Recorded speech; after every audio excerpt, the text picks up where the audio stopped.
kita merasa terpuaskan akan sesuatu yang kita dapatkan itu kan atas dasar ekspektasi awal kita. Jadi kalau misalnya ekspektasinya itu jauh lebih tinggi daripada aktual realitanya, maka yang terjadi akan ada gap. Nah, gapnya itu yang menimbulkan kekecewaan, konflik dan sebagainya.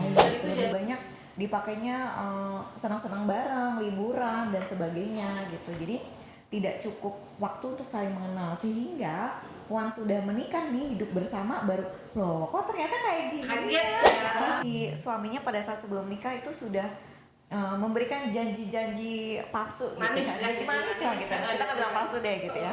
Ketika sudah menikah baru tahu kalau ternyata mertuanya begini. Apa yang tampak di sosial media itu tidak sepenuhnya real atau nyata.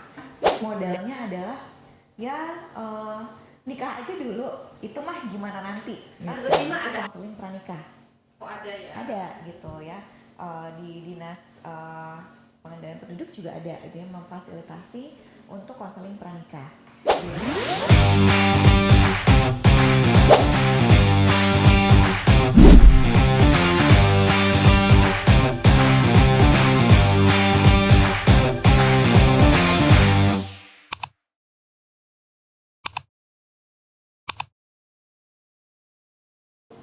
Halo, assalamualaikum warahmatullahi wabarakatuh. Selamat siang di program Bangga Podcast. Saya Mimi Katri sebagai podcaster dari DPPKB Kabupaten Tangerang.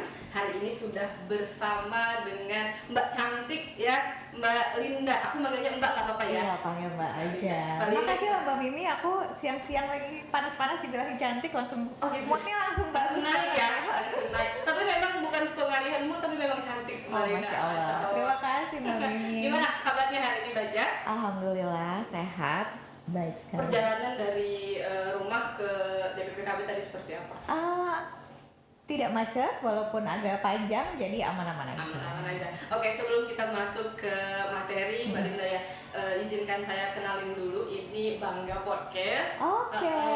Ini terkait tentang informasi, edukasi tentang pengendalian penduduk dan keluarga berencana. Ini kebetulan aku belum berkeluarga, nanti kalau ngobrol banyak tanya nggak apa-apa ya. Oke, biar nanti keluarganya benar-benar terencana dengan baik ya. Amin ya rabbal alamin. Oke, hari ini materinya tentang ekspektasi dan realitas sebuah pernikahan. Ini kalau kita bicara nikah, apalagi aku yang belum nikah, Mbak ya. Teman-teman yang nikah masih muda, misalnya gitu. Ekspektasi itu secara psikolog berpengaruh nggak sih tentang dengan kebahagiaan setelah menikah, Mbak Linda? Oh ya, tentu berpengaruh banget gitu, karena kita merasa terpuaskan akan sesuatu yang kita dapatkan itu kan atas dasar ekspektasi awal kita. Jadi kalau misalkan kita di awal itu punya ekspektasi segini nih, terus ternyata aktualnya yang kita bisa dapatkan segini, maka kepuasan kita jadi lebih besar gitu. Kita akan merasa puas ketika realita yang kita berhasil dapatkan itu bertemu dengan ekspektasi. Nah, jadi kalau misalnya ekspektasinya itu jauh lebih tinggi daripada aktual realitanya, maka yang terjadi akan ada gap. Nah, gapnya itu yang menimbulkan kekecewaan, konflik dan sebagainya. Dan itu jadi pemantik utama tidak bahagianya sebuah pernikahan. Yes, betul. Ekspektasi kan kita bicara khayalan, apalagi sekarang gempuran media sosial, Mbak Linda ya. Jadi ekspektasi pasti yang bahagia-bahagianya aja nih. Kalau tidur ada yang nemenin, kalau ngobrol ada yang nemenin gitu. Dampak paling signifikan ketika ekspektasinya itu nggak terpenuhi, biasanya secara psikis seperti apa? Yang pasti pertamanya akan ada kekecewaan gitu, karena kan udah punya ekspektasi yang tadi ya gitu.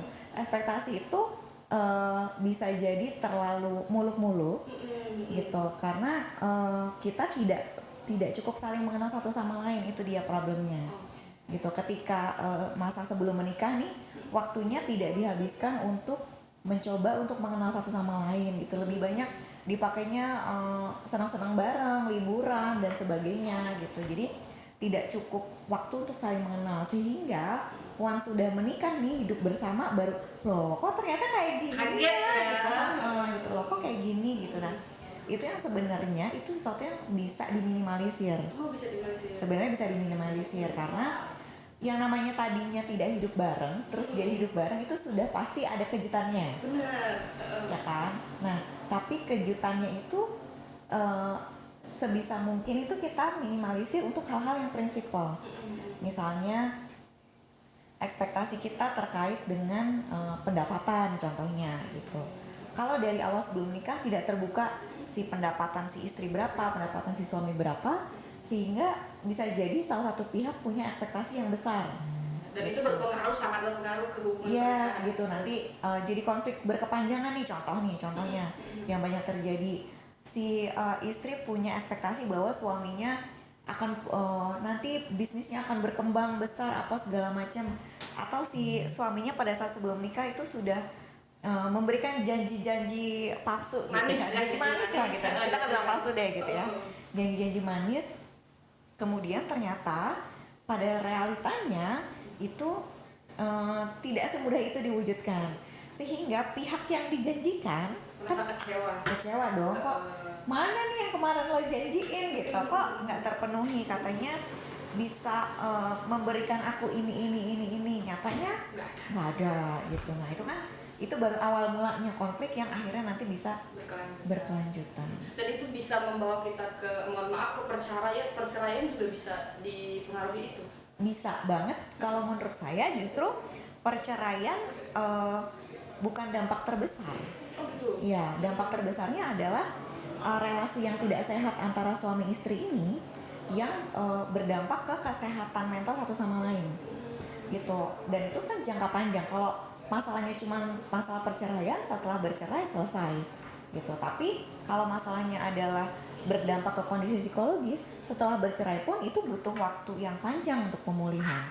Belum lagi penderitaan selama menjalani pernikahannya, belum lagi dampaknya kepada anak-anak kalau memang misalnya punya anak. Jadi memang banyak sebenarnya. Ya. Oke, kalau gitu kita nggak bicara serem ya, cuma Iya. memang harus dikendalikan. Iya, Kira-kira solusinya perimbangan antara ekspektasi dan realita ini gitu ya, antara satu sama lain mestinya seperti apa, Mbak Linda? Ya, kalau misalkan mestinya seperti apa sih Mbak Mimi, memang idealnya setiap pasangan yang mau menikah itu saling mengenal dulu satu sama lain terkait dengan latar belakang dirinya gitu. Jadi nanti nih Mbak Mimi kalau misalkan sudah ketemu calonnya yang mau ngajak, ayo Mimi kita menikah gitu, start dulu ya. Kita kenal lebih jauh dulu nih gitu. Si kedua belah pihak ini perlu mendiskusikan dari hal-hal yang paling prinsip gitu, kayak tadi misalkan penghasilan, terus mau punya anak berapa, terus latar belakang keluarganya seperti apa. Misalnya mungkin Mbak Mimi juga familiar dengan orang yang bermasalah dengan mertua. Oh iya, benar. Gitu. Sering banget terjadi Iya. ya. Ketika sudah menikah baru tahu kalau ternyata mertuanya begini. Oh itu harusnya diketahui. Harusnya diketahui dari awal.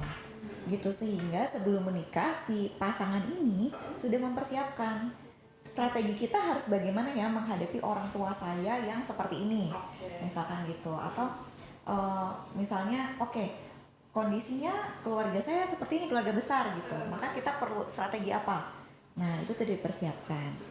Terus itu kalau nanti punya anaknya mau dibesarkan dengan konsep yang seperti apa, Kesepakatan juga balik itu lagi. sudah disepakati dari awal. Jangan nanti anaknya sudah ada baru berantem Satu gitu. sama lain. Iya.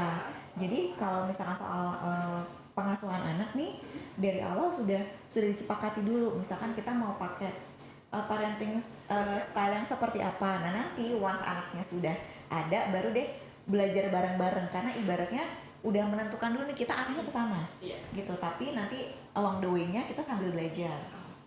Tapi kan itu butuh kesadaran satu sama lain Yes, antara betul. si perempuan dan laki-laki secara psikis ya. Kalau psikolog seperti apa memandangnya supaya menumbuhkan rasa sadar diri, aku tuh sebenarnya banyak juga kurangnya, suamiku juga ternyata banyak kekurangannya. Nah itu menumbuhkan itu supaya pernikahannya adem, tidak di luar ekspektasi lah ya, terlalu kecewa. Itu seperti apa, Mbak Linda? Iya, yang pertama adalah kita perlu menyadari nih para calon-calon pengantin gitu, bahwa memang kalau kita lihat di sosial media dan sebagainya, orang itu nge-share yang bagus-bagusnya. Bagus Tentu aja. orang tentunya nggak akan nge-share penderitaannya mereka atau struggle-nya mereka dan sebagainya, karena mereka butuh butuh atensi dari masyarakat gitu ya, yang sifatnya positif, sehingga mereka akan menampilkan yang baik-baiknya saja. Itu jadi apa yang tampak di sosial media itu tidak sepenuhnya real atau nyata, itu sudah terkondisikan gitu ya. Itu yang pertama. Yang kedua, setiap pasangan itu pasti ada struggle-nya, pasti ada tantangannya yang harus dihadapi. Ada kerikilnya kalau bahasa awalnya. Dari yang kerikil kecil sampai segede batu gajah segala macam itu ada aja gitu. Jadi pernikahan itu tidak sekedar the wedding day-nya. Nah, banyak sekali adik-adik nih yang masih sangat muda gitu. Sangat muda. Ketika bicara soal pernikahan, ketika dibilang nanti kamu mau nikah, bayanganmu seperti apa? Yang dia sampaikan adalah acara weddingnya, acara resepsinya. Baju apa? Iya, nanti aku panggung pengennya pakai baju ini, nanti nikahnya di sini pakai adat ini dan sebagainya. Tapi tidak menyampaikan tentang nanti mau tinggal di mana, pengaturan finansialnya seperti apa, gitu, mau punya anaknya setelah berapa lama dan sebagainya. Itu banyak sekali yang belum kebayang gitu. Terus yang modalnya adalah ya nikah aja dulu, itu mah gimana nanti gitu. Rezeki mah ada aja gitu, Iya, gitu kan ya. rezeki mah ada aja, betul gitu ya. Rezeki itu ada aja kalau diusahakan gitu. Kita menjemput rezeki gitu kan. Tapi kan pernikahan itu tidak sebatas hanya soal finansial aja, nggak cuma soal rezeki, tapi juga perencanaan.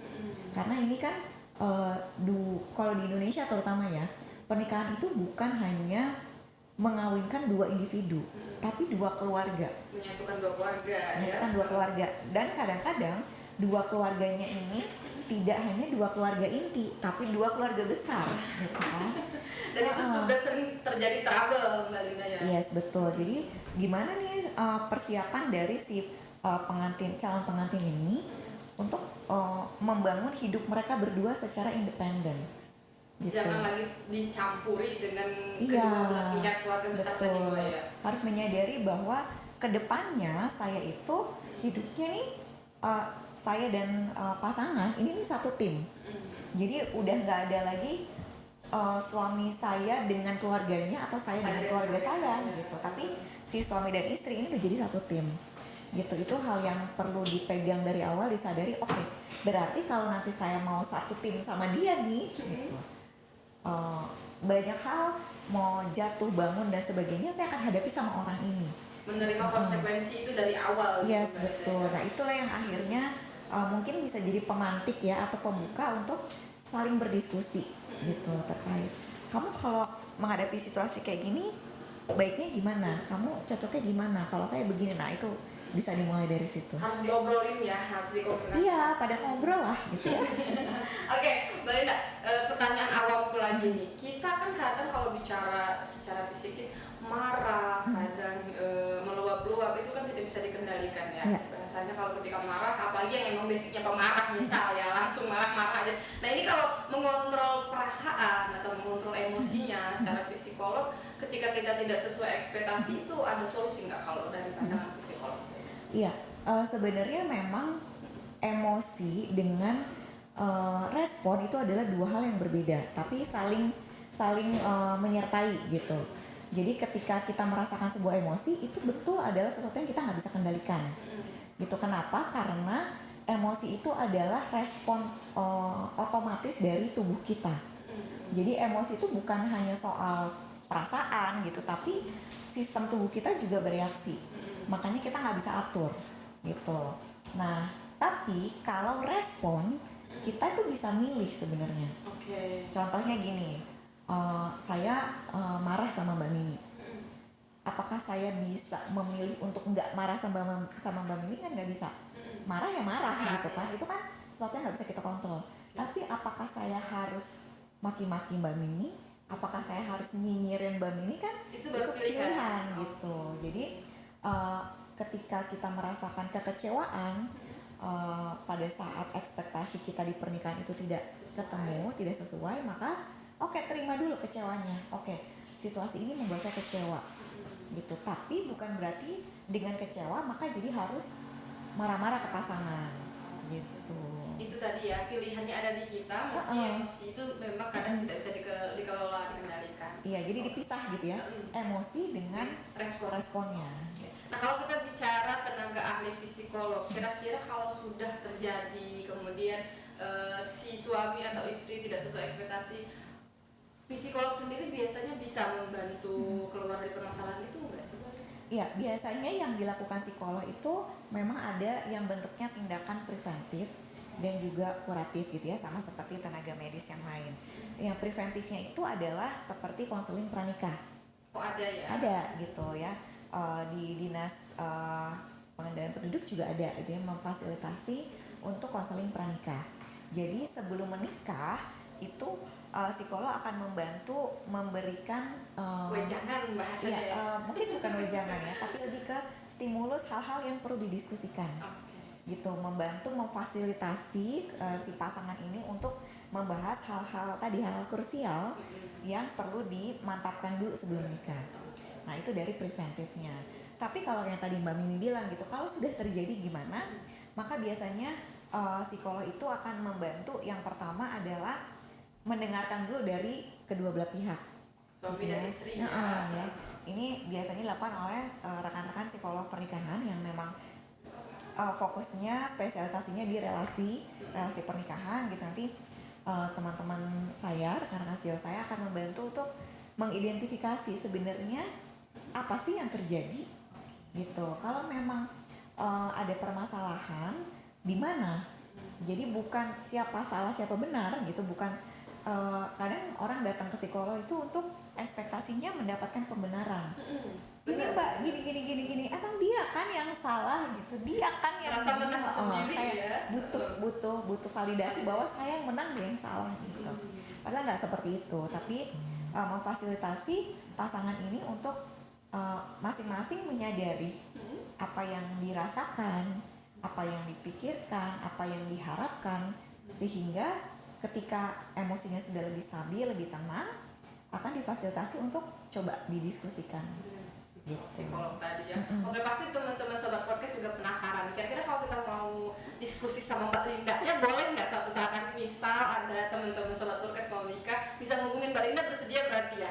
Bisa boleh. Lewat ini aja, lewat DPPKB gitu. Okay. Saya juga membantu teman-teman DPPKB untuk konseling pranikah gitu ya, persiapan calon pengantin, terus juga persiapan pendidikan anak gitu, pokoknya semua yang terkait dengan persiapan pernikahan. Oke, kesimpulannya nih terkait ekspektasi dan realita, tadi sudah dijelaskan bahwa menikah harus penuh perencanaan ya Mbak Linda ya. Betul, menikah itu hal besar ya. Besar, benar, karena ekspektasi bisa menghancurkan hubungan baik antar suami istri tadi. Oke, terakhir nih kira-kira apa pesan buat sobat podcast, sobat bangga di rumah, Mbak Linda, terkait kita bisa lihat bahwa Gen Z biasanya ada bahasa FOMO ya. Kalau udah nikah satu, pengennya juga ikutan nikah juga, gitu. karena ekspektasinya bahagia aja gitu ya. Kira-kira ada pesan yang mau disampaikan, boleh silakan. Iya, buat sobat bangga yang sekarang sedang memikirkan atau sedang mempersiapkan pernikahan, jangan hanya berfokus pada hari hanya saja atau resepsinya saja, karena sebetulnya pernikahan itu adalah proses belajar, proses ibadah, proses bertumbuh bersama pasangan sepanjang hayat gitu. Jadi kalau untuk persiapan wedding day atau persiapan resepsinya aja kalian bisa meluangkan waktu berbulan-bulan nih fokus untuk acara tersebut, maka untuk event yang lebih besar gitu ya, untuk pernikahannya sendiri, seharusnya kalian juga mengalokasikan waktu dan energi yang lebih besar untuk itu. Supaya kita menghindari tadi ekspektasi tidak sesuai dengan realitas. Betul sekali. Oke, sangat bermanfaat dan penuh dengan edukasi Mbak Linda ya. Masya Allah, semoga bermanfaat. Semoga bermanfaat dan jangan kapok datang ke Bangga Podcast. Tentu tidak. Nanti terkait hari ini ekspektasi dan realitas sudah kita bahas, semoga bermanfaat. Sekali lagi Mbak Linda, hatur nuhun. Sami-sami Mbak Mimi. Luar biasa ini kalau kita bicara ekspektasi, aku juga termasuk yang paling berekspektasi kalau wah nikah tuh bahagia sepertinya. Bisa. Padahal harus direncanakan juga Mbak Linda ya. Oke. Terima kasih teman-teman sobat bangga, sampai jumpa di episode selanjutnya. Saya Mimi Ketri dan Mbak Saya Linda Maisha. Terima kasih. Wassalamualaikum warahmatullahi wabarakatuh.